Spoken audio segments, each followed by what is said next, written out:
Muy buen día para todos ustedes, queridos hermanos. Soy el señor cura José Arturo López Cornejo. Les saludo a todos ustedes con mucho gusto y con mucha alegría en este domingo 26 de enero del año 2020, en el año litúrgico de nuestra iglesia, domingo tercero del tiempo ordinario del ciclo A, también llamado a partir de este año por el Papa Francisco el Día de la Palabra de Dios. Así que este día ustedes en sus parroquias van a ver con mucha emoción y con mucho gusto cómo la palabra de Dios se ensalza de una manera más grande. Me da muchísimo gusto saber que muchos de ustedes siguen estas transmisiones con alegría y con entusiasmo.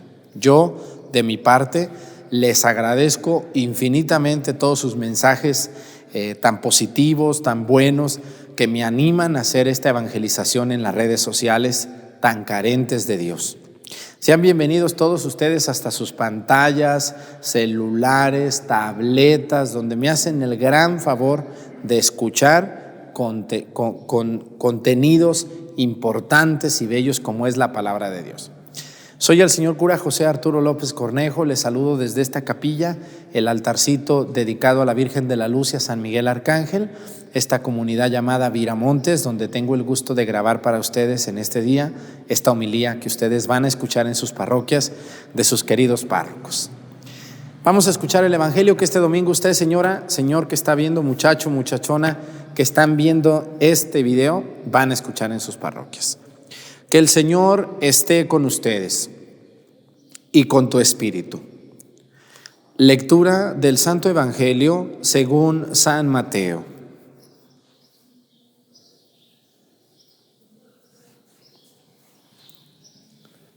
Gloria a ti, Señor. Al enterarse Jesús de que Juan había sido arrestado, se retiró a Galilea y dejando el pueblo de Nazaret, se fue a vivir a Cafarnaúm, junto al lago, en territorio de Zabulón y Neftalí, para que así se cumpliera lo que había anunciado el profeta Isaías. Tierra de Zabulón y Neftalí, camino del mar al otro lado del Jordán, Galilea de los paganos. El pueblo que yacía en tinieblas vio una gran luz, sobre los que vivían en tierra de sombras, una luz resplandeció. Desde entonces comenzó Jesús a predicar diciendo: conviértanse porque ya está cerca el reino de los cielos. Una vez que Jesús caminaba por la ribera del mar de Galilea, vio a dos hermanos, Simón, llamado después Pedro, y Andrés, los cuales estaban echando las redes en el mar porque eran pescadores. Jesús les dijo: síganme, yo los haré pescadores de hombres. Ellos inmediatamente dejaron las redes y lo siguieron. Pasando más adelante vio a otros dos hermanos, Santiago y Juan, hijos de Zebedeo, que estaban con su padre en la barca remendando las redes, y los llamó también a ellos. Dejando enseguida a ellos la barca y a su padre, lo siguieron. Andaba por toda Galilea enseñando en las sinagogas y proclamando la buena nueva del reino de Dios y curando a la gente de toda enfermedad y dolencia. Palabra del Señor. Gloria a ti, Señor Jesús.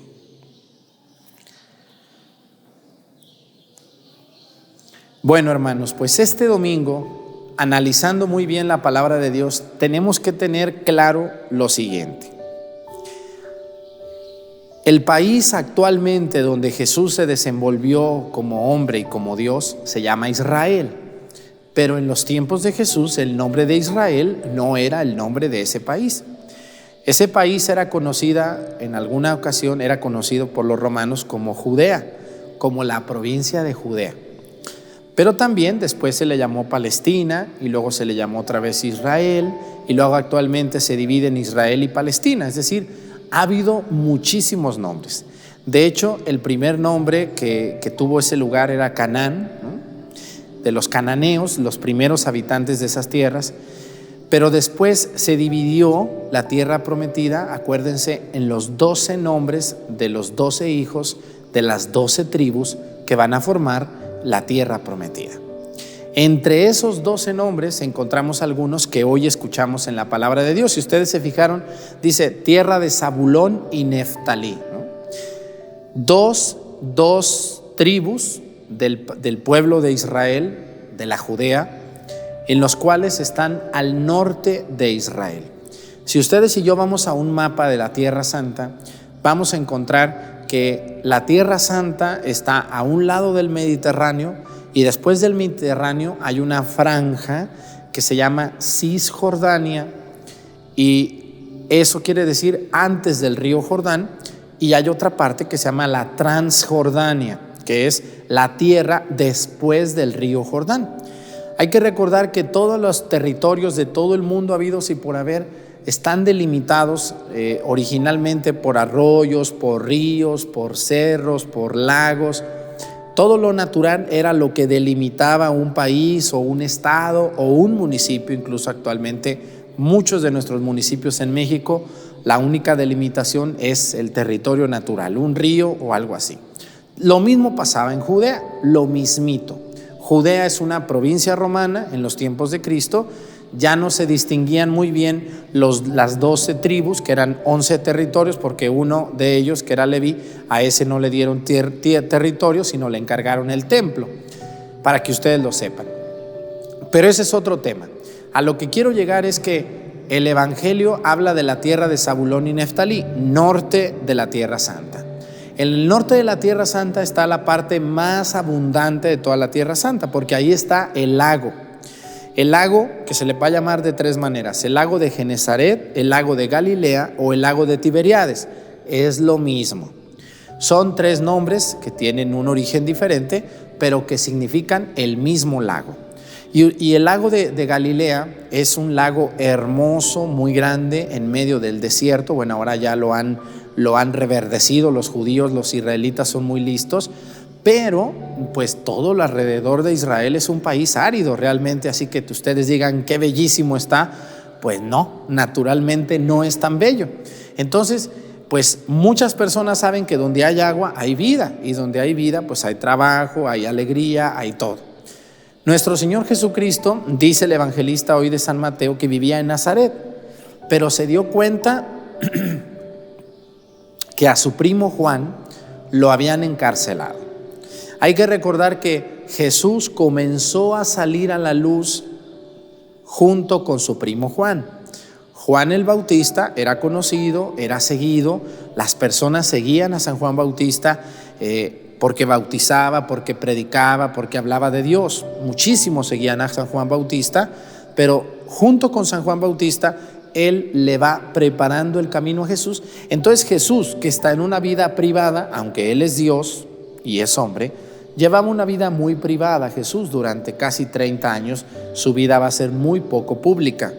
Entonces, cuando sabemos que Juan el Bautista le cede a Jesús poco a poquito el camino, ha terminado la época de San Juan. Juan el Bautista termina su trabajo presentando a Jesús, bautizándolo, como vimos hace 8 días en la homilía y hace 15 también.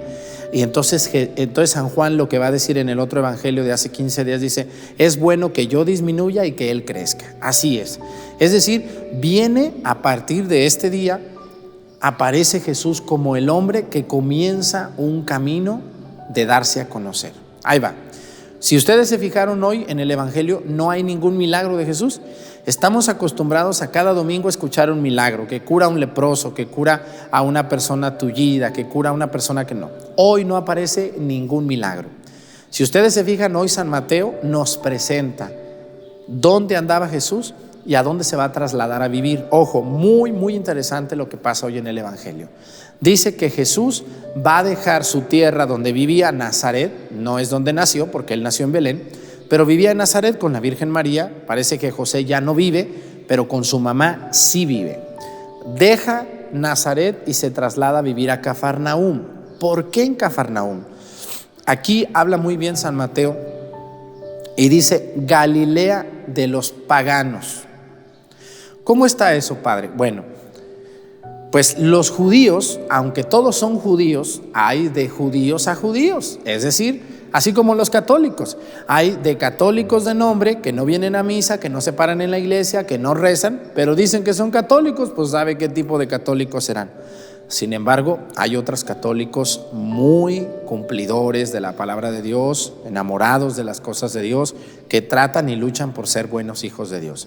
Así también los judíos, Había judíos muy conservadores, muy cumplidos de la ley, y estos estaban principalmente en lo que es Jerusalén, la ciudad santa. Alrededor de Jerusalén, o en la ciudad, era la parte judía más conservadora, más cumplidora de la ley, aunque también una parte muy hipócrita. No todos, pero algunos sí.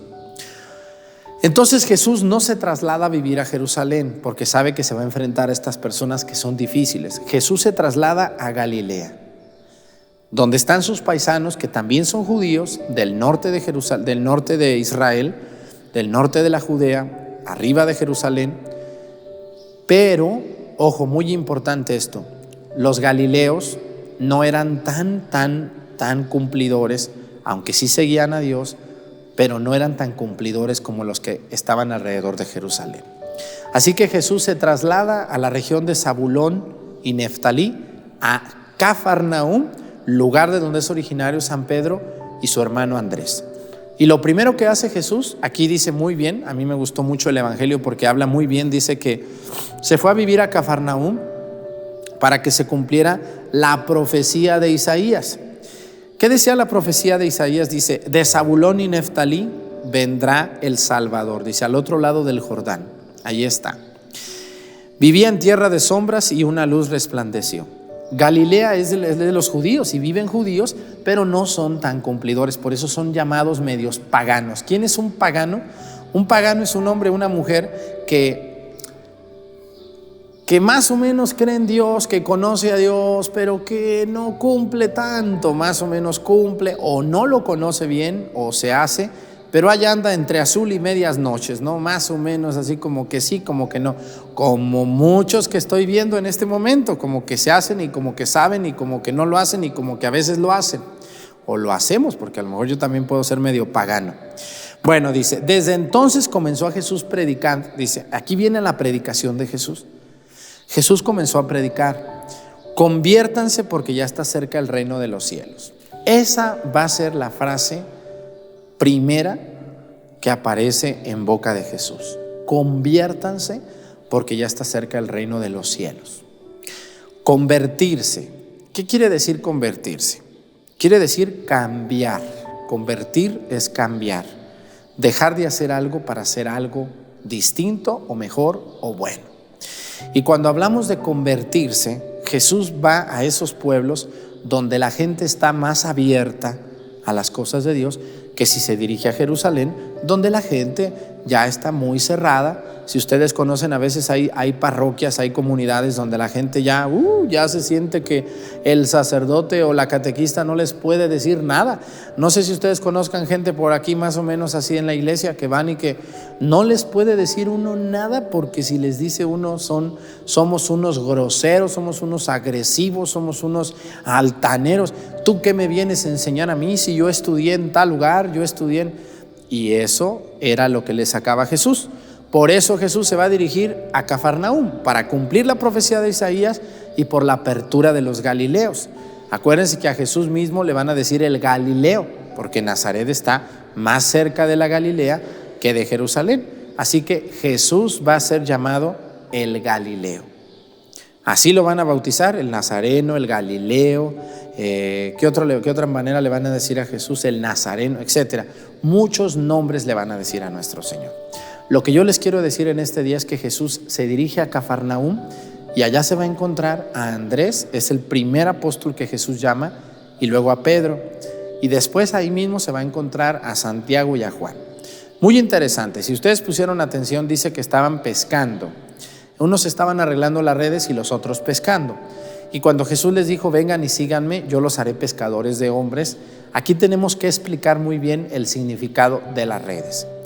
Para el Antiguo Testamento, el mar y parte del Nuevo Testamento tiene una significación del lugar de la maldad o del lugar de Satanás. Fíjense, así se creía en el Antiguo Testamento, que el mar era un lugar del demonio, donde el demonio habitaba. Entonces, cuando alguien se dedicaba a pescar, y cuando se pescaba el pescado, pues había muchos riesgos, entonces se creía que era como sacar de la posesión de Satanás a los animalitos, ¿no? Era una creencia hasta cierto punto un poquito falsa, pero bueno, eran las circunstancias, no podemos juzgar esto así. Por eso cuando Jesús ya les dice, de aquí en adelante ya no van a pescar pescados, peces, ya no. Ahora los haré pescadores de hombres. Entonces, cuando Cristo llama a Andrés, a Santiago, a Juan y a Pedro, que se llamaba Simón, estos 4 que son los primeros que llama, de hecho el primero que llama es Andrés, lo que les está diciendo es, ya no van a sacar peces de la maldad, ahora vamos a sacar a los hombres que están metidos en problemas, en vicios, en tristezas, en depresiones, en enfermedades.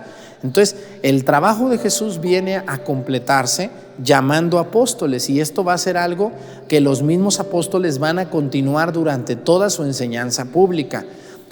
Así como Jesús va a tener 12 apóstoles y muchos discípulos, 72, y luego va a tener muchísimos seguidores, los mismos apóstoles, cada uno cuando se separen, van a hacer esto mismo.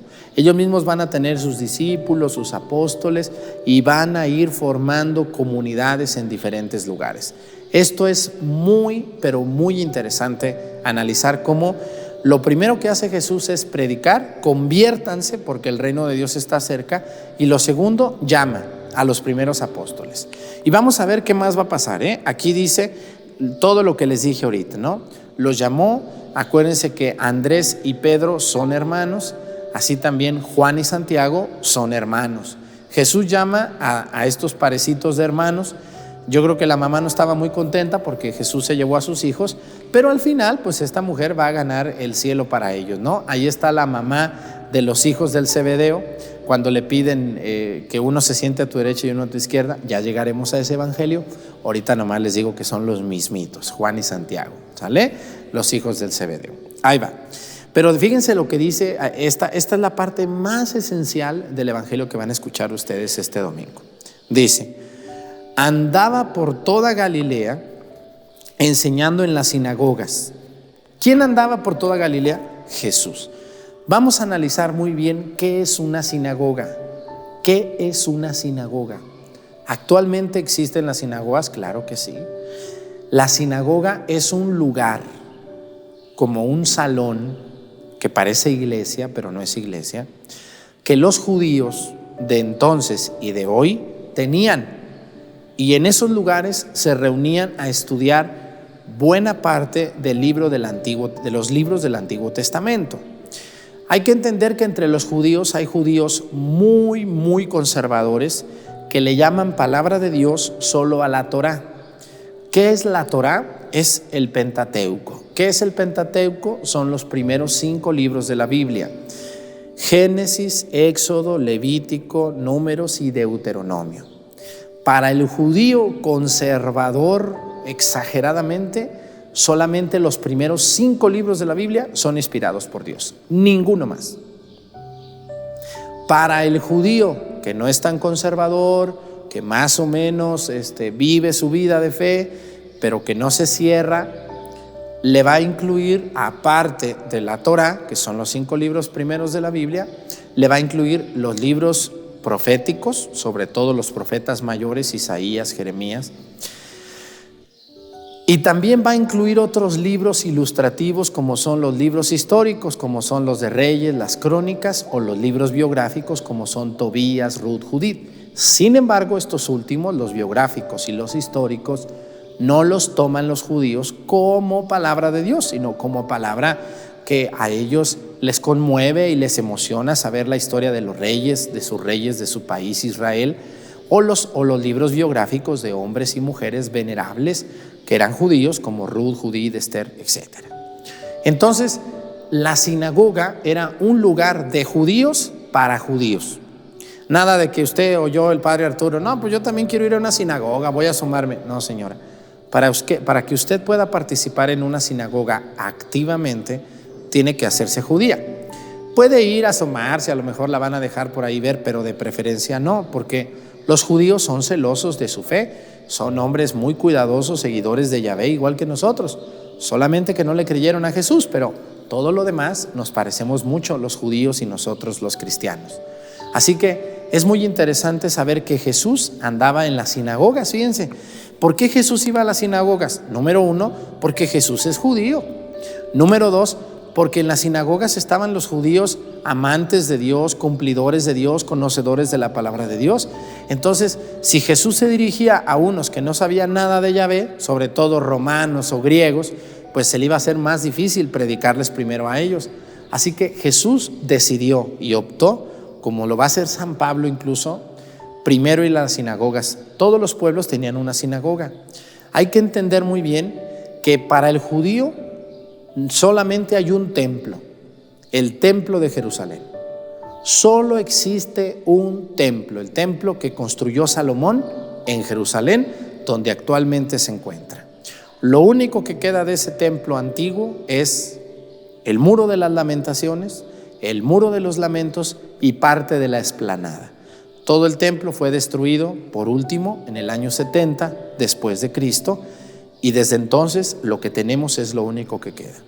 Así que el judío que vive fuera de Israel, porque Israel no tiene mucho de país, no pasa de tener 50 años, pues sufría mucho porque Dios les prohibió construir otro templo. Entonces no es como nosotros los católicos, que tenemos un templo acá, un templo allá, otro acá, otro acá, otro acá. Por donde quiera tenemos templos, y en todos los templos podemos adorar a Dios, podemos celebrar la misa, nos podemos casar, podemos, etcétera. Para el judío esta imagen de la multitud de templos no existe. Lo que tienen los judíos por todo el mundo, casi en todas las ciudades grandes, es la sinagoga judía. Sinagoga donde todos los hombres, todos los varones, desde niños y sobre todo los de mayor de edad, se reúnen a guardar el Shabbat, que es el sábado, el cual se dedica a Dios. Ellos, ustedes y yo somos cristianos, no tenemos que guardar el Shabbat, porque no somos judíos, somos cristianos. Por eso nosotros guardamos el domingo de la resurrección de Jesús. Jesús andaba en las sinagogas predicando las cosas de Dios ahí. Yo creo que Jesús se asomaba a las sinagogas a ver qué tal, a ver si sabían, ¿no? Y se dirigía a las sinagogas porque allí estaban las personas más creyentes. Dice, enseñando en las sinagogas y proclamando la buena nueva del reino de Dios y curando a la gente de toda enfermedad y dolencia. Comienzan los milagros de Jesús. Pero lo primero que comienza a hacer Jesús, y esto es muy interesante, es la predicación. Predicar a que nos convirtamos.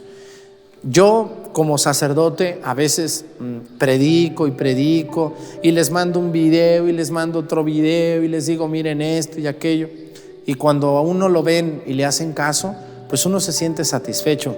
Pero imagínense personas que nomás ven mis videos por curiosidad. Ay, qué bonito habla el padre, me gustó lo que nos dijo, pero no le hago caso. Pues qué sentido tiene que el padre se esté cansando, ¿no? O una persona que ve mis videos a ver en qué me equivoco para luego acusarme o atacarme. Pues qué sentido tiene eso, ¿no? Lo mismo sentía Jesús. Jesús predicaba la conversión de los pecadores. A algunos le hacían caso y a algunos se hacían como hoy se siguen haciendo. Hoy, tercer domingo del tiempo ordinario, Jesús nos invita a la conversión nuestra y de nuestras familias. Yo les invito, hermanos, de todo corazón, con mucho cariño, a que pensemos muy bien nuestra vida delante de Dios. Comencemos un camino de conversión. El próximo mes empezamos la Cuaresma y sería muy bueno que lleguemos preparados con nuevos ánimos, con nuevos ambientes, con una frescura en nuestras vidas de cambiar nuestra realidad cercana, donde nosotros vivimos.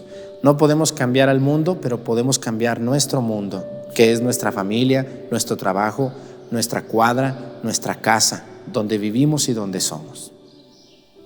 Me dio muchísimo gusto haber estado con ustedes en esta homilía que les he predicado el día de hoy para todos ustedes. Me da muchísimo gusto saber que muchos de ustedes comparten esta homilía. Gracias quien toma la homilía y se la manda a alguien o se la muestra. Gracias a los jóvenes que les enseñan a sus abuelas o abuelos o padres o madres a usar el YouTube y ponerla en su pantalla. Muchas felicidades y gracias a todos ustedes. Las personas mayores que están postrados en una cama no pueden ir a misa, pero con mucha alegría me escriben y sé que ven mis homilías. Me animan mucho el saber que llegamos a muchísimas personas. Casi ahorita tenemos un crecimiento de más de 40,000 vistas, todas las homilías que subimos, lo cual a mí, aunque me canso, estoy lleno de ocupaciones, confesiones, atender gente, me canso, pero también siento una gran satisfacción de que estoy cumpliendo con mi deber como sacerdote de Dios. Que el Señor esté con ustedes y con tu espíritu. Y que el Señor Todopoderoso nos bendiga en el nombre del Padre, del Hijo y del Espíritu Santo. Amén. Que Dios me los bendiga y que tengan un excelente domingo. Muchísimas gracias.